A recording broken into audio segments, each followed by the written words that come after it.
साथियों, आज मैं आप लोगों के बीच जन्म से सभी बराबर नामक कविता लेकर आया हूँ, जिसमें एक बौद्ध भिक्षु और एक पंडित के बीच का संवाद है।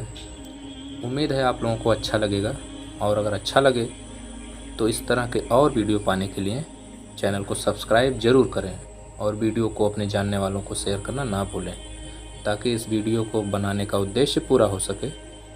तो चलिए कहानी को शुरू करते हैं। इस कहानी में सामाजिक ऊंच नीच और छुआछूत की वास्तविकता को दर्शाया गया है, जिसे ध्यान से समझने की ज़रूरत है। तो शुरू करते हैं।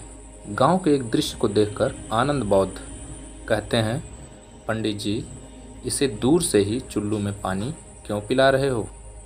पंडित सुखराज: आनंद, यह अछूत है। आनंद बौद्ध: क्या मतलब, यह हिंदू नहीं है क्या? पंडित सुखराज: आनंद, हिंदू दो तरह के होते हैं। जिन लोगों का छुआ पानी हम पी सकते हैं वे सच्छूत हिंदू हैं, और जिनका छुआ पानी हम नहीं पी सकते हैं वे अछूत हिंदू होते हैं। आनंद बौद्ध: यह अछूत और सच्छूत हिंदू किसने पैदा किया है? पंडित सुखराज: अछूत और सच्छूत सभी हिंदुओं को एक ही भगवान ने पैदा किया है।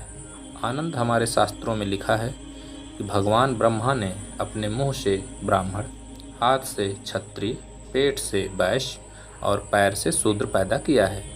शूद्रों में जो गंदगी साफ करने का काम करते हैं और मांस खाते हैं, उन्हें ब्राह्मण, क्षत्रिय, वैश्य और ऊंचे शूद्र नहीं छूते हैं। उनसे दूर से काम लिया जाता है और दूर से ही खाना पानी दिया जाता है।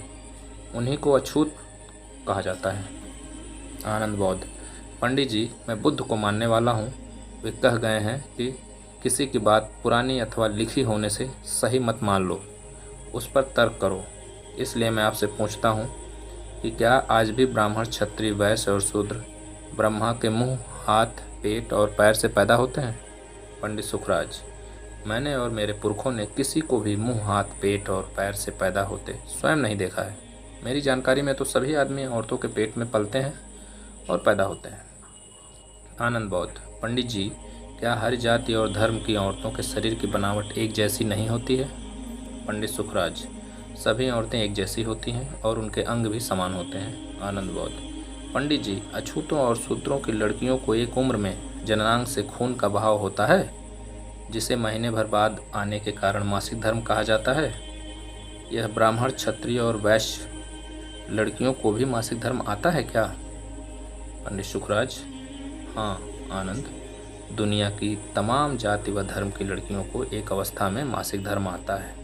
ब्राह्मण, क्षत्रिय और वैश्य की भी लड़कियां शरीर की इस क्रिया से मुक्त नहीं हैं। आनंद बौद्ध: पंडित जी, क्या ब्राह्मण, क्षत्रिय और वैश्य को भी अछूतों सहित दुनिया के अन्य जाति व धर्म की लड़कियों की तरह बच्चा पैदा करने के लिए पुरुष के साथ सहवास करना पड़ता है अथवा नहीं? पंडित सुखराज: हाँ, ब्राह्मण, क्षत्रिय, वैश्य की लड़कियों को भी अपना बच्चा पैदा करने के लिए पुरुष के साथ सहवास करना पड़ता है। आनंद बौद्ध: पंडित जी, क्या ब्राह्मण, क्षत्रिय और वैश्य लड़कियों को भी दुनिया भर की अन्य जाति व धर्म की लड़कियों को अपने बच्चे को अपने पेट में 7 से 9 माह तक पालना पड़ता है और बच्चे के जन्म के बाद ही माँ बन पाती हैं? पंडित सुखराज: हाँ आनंद, सभी जाति व धर्म की औरतों को माँ बनने में 7 से 9 माह तक का समय लगता है। ब्राह्मण की लड़कियाँ भी इतने ही समय बाद अपने बच्चे को जन्म दे पाती हैं। आनंद बौद्ध: पंडित जी, दुनिया भर की तमाम जाति और धर्म की महिलाएं अपने बच्चे के जन्म के समय दर्द नामक पीड़ा से गुजरती हैं। कभी कभी बच्चों को जन्म देते समय कुछ महिलाओं की मृत्यु भी हो जाती है। क्या ब्राह्मण, क्षत्रिय, वैश्य जाति की भी महिलाओं को प्रसव पीड़ा होती है?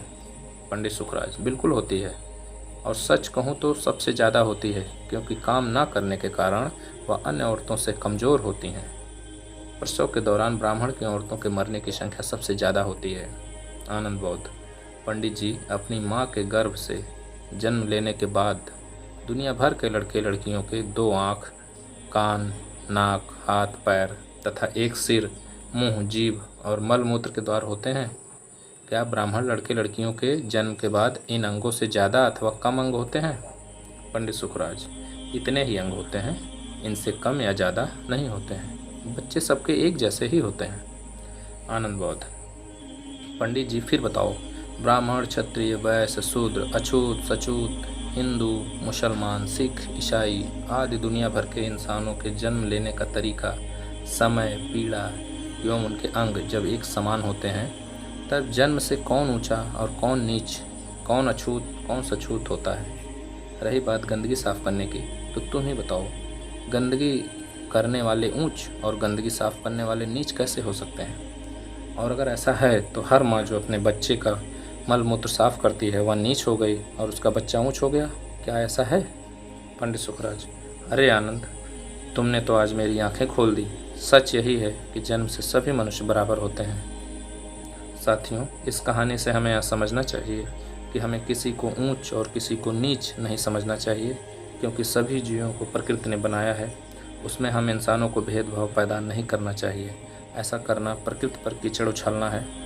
हम सभी जीवों पर दया भाव रखते हुए समानता स्थापित करने का प्रयास करना चाहिए। अगर यह विचार आपको अच्छा लगे तो अपने जानने वाले सभी लोगों तक ज़रूर भेजें और इस तरह के अन्य वीडियो पाने के लिए चैनल को सब्सक्राइब करना बिल्कुल ना भूलें। आपके ऐसा करने से हमें प्रोत्साहन मिलता है। कृपया इसमें सहयोग करें। जय हिंद, जय भारत।